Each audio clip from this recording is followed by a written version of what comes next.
Good afternoon. Today I'm going to give you a quick tutorial on a mobile data collection for environmental drilling using ProDelta DMS Mobile.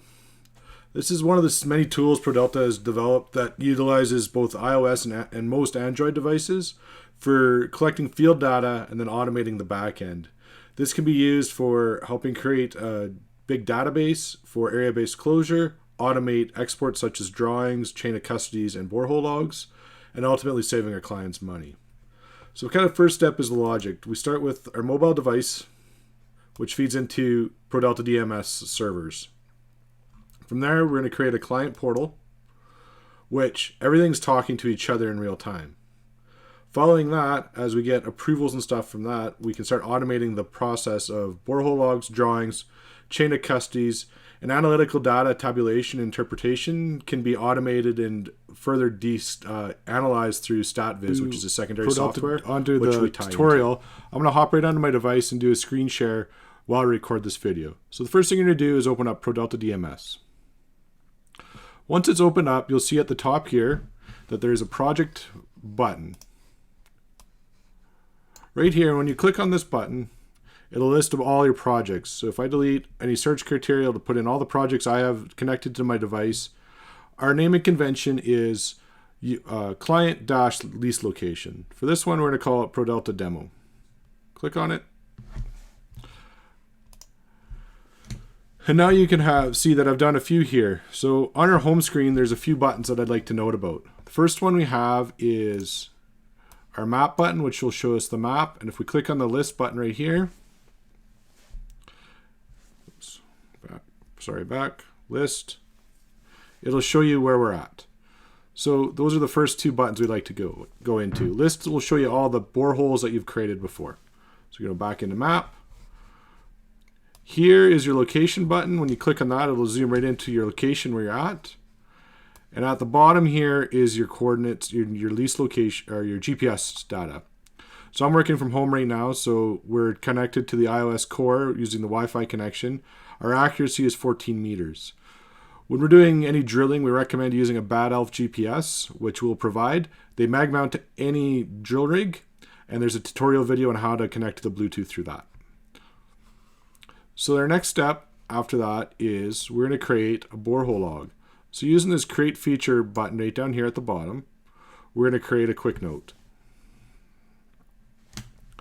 So as you can see, our accuracy is less than the threshold. We've programmed ProDelta DMS to be accurate up to 5 meters as a threshold, which we can which our users can post correct, making sure that they have the correct location.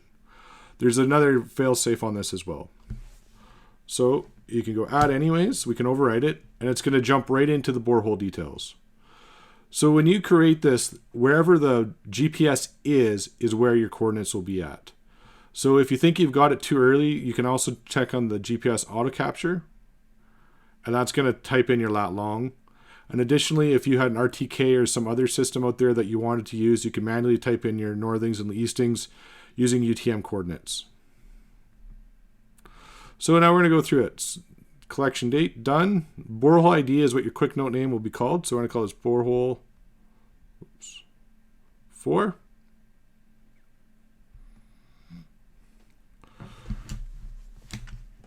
Drilling name, other, my name isn't pre-populated. We try to pre-populate it for most of our clients. Ryan Tulloch. Helps if I can spell. Drilling contractor, we have put in a list of big ones in there, plus you always have the option to do other. So this one we're going to call test. Drilling method, solid stem auger. Again, there's always the option for other. Control, drilling comments. And the same thing, you can put in your anticipated depth. You can always come back in and change it. So if you anticipated on your borehole plan that this was going to be a 3-meter hole, which I will for demonstrations, and total number of samples collected, you can come back in and do this, but standard, let's say you're collecting 5 samples. And if you were putting in a monitoring well, you can come back in here and put in all your details regarding a monitoring well. And you hit save. So now that we're in here, we're going to hop in and we're going to go back into our list. So that's this button right here. So I'm going to go ahead and click on it. And here I got borehole 4. So now that we've got our borehole here, now we can go in and add a lithology. So after you've drilled down your typical 1.5 meters. Go into lithology, touch 0.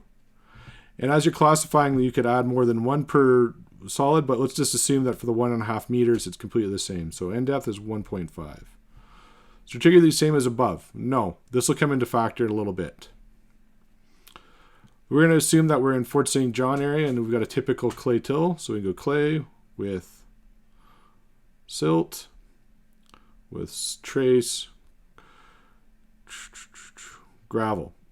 The soil lithology is pre-approved by soil specialists and client-specific. So this ensures continuity between consultants, that they're all being asked the same question and lithology is being classified the same. Brown, let's call it massive.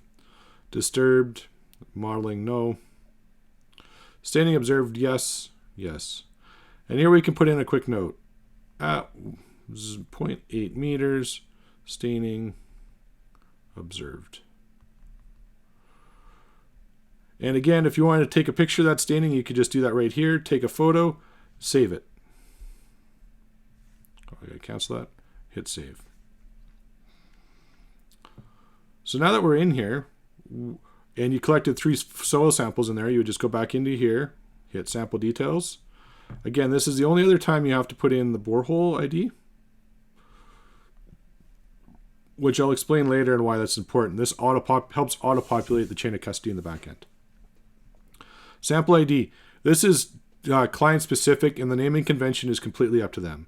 It's just important to have one if you want to auto-populate the chain of custody. So I'm going to go borehole 4-1, duplicate sample no. We're going to collect that at 0.2 meters to 0.5 meters. Number of containers was 5. By default, we're going to say it's methanol preserved. And because we don't have our VOC units, we won't put that in right now. However, we collected more than one sample, so you can hit repeat, which is this button right here. By clicking that and hitting repeat, we created a whole new feature with this. So here's your second sample, borehole 4-2. Put in your depth, 0.5, 0.8, 5. Again, we don't have any of that, so we're going to repeat it to put in our third sample. So hit repeat, which is right here.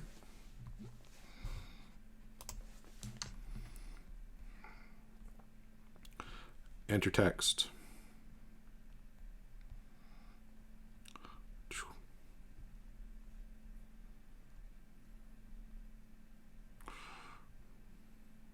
What the heck? Oops.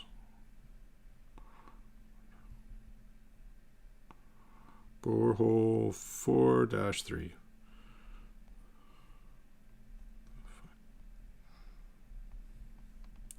Point 1.2 to 1.5. Again, we don't have any details onto it, so we can just save that. So here's the key trick. After you've entered in data, you should always hit save. This is just saving it to your device and syncing it to the database. Hit save.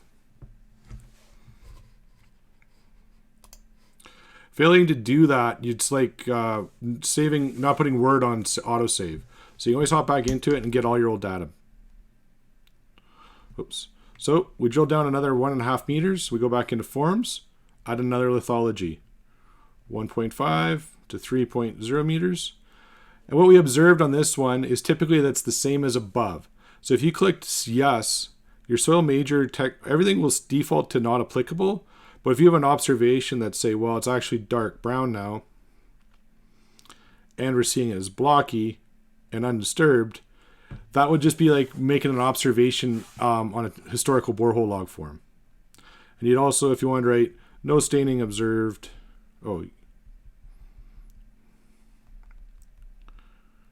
observed after 1.5 meters.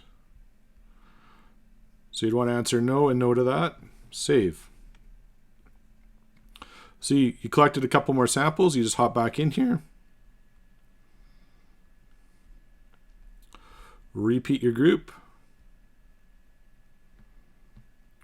Borehole 4-4. We're going to call 1.7 to 2.0. Had 5 containers. And repeat. We'll get all 5 samples on this demonstration. 4-5. 1 point, well, I'll go 2.4 to 2.8. 5. And again, we haven't done any of our field screening yet. So again, you want to hop back in there and save. So you may be doing some work or doing something else. Your helper can hop back in here, go back in your sample details, and add in your field screening data right here. So you could go, this is 25 parts per million, and your EC was 1.4. You can scroll down as long as everything's in order. You just have to verify it's all there. 45. Comments, screening value, we can go 2.8 or 2.8. Let's say this one was where that staining was, so we'd want to hit an LEL because that's what we read. We saw 52% LEL and a high EC conductivity. I would say that's 20. So for this, maybe at the field level, you have the option to say, at the field level, we'd recommend hitting that for those following for hydrocarbon selenium metals. It's just a field observation. It just helps on the back end when you're doing the chain of custody sample selection. Again, you fill in this in, 68 microsiemens, 52.